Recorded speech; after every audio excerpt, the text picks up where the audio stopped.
আমি এমন একটা ব্যক্তির কাছে যাচ্ছি, সত্যি খুব কষ্ট নিয়ে বিষয়।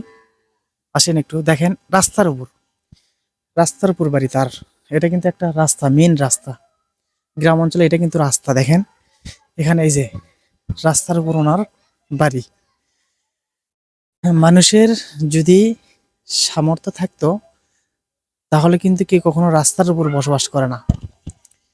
তাই আসলে আমরা এই লোকটার কাছে আসলাম, ওনার সঙ্গে একটু কথা বলে দেখি কেন রাস্তার উপর উনি আসলো। আসেন একটু।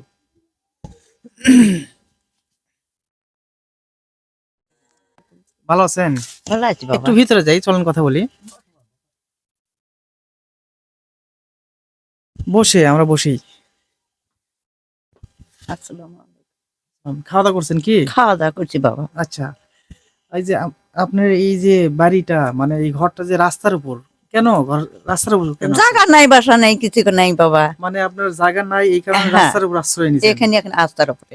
আচ্ছা, আসলে আমরা এটা আপনার এর আগেও আসছিলাম, হুম, এই রাস্তার উপর ঘর দেখে আসছিলাম। হ্যাঁ, আসলে কেন কি জন্য এটা জানা ছিল না, এটা জানলাম আর কি হ্যাঁ। এটা।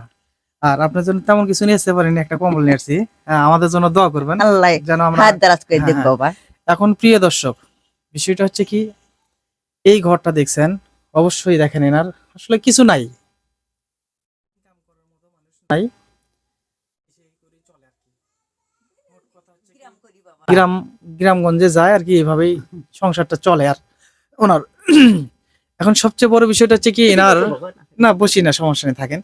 সবচেয়ে বড় যে বিষয়টা, এনার ঘরটা রাস্তার উপর, সরকারি রাস্তার উপর।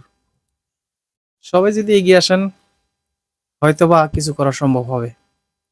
তাই আপনাদের কাছে আমার আকুল আবেদন, সবাই একটু এগিয়ে আসবেন যেন আসলে কাজগুলো করতে সুবিধা হয়।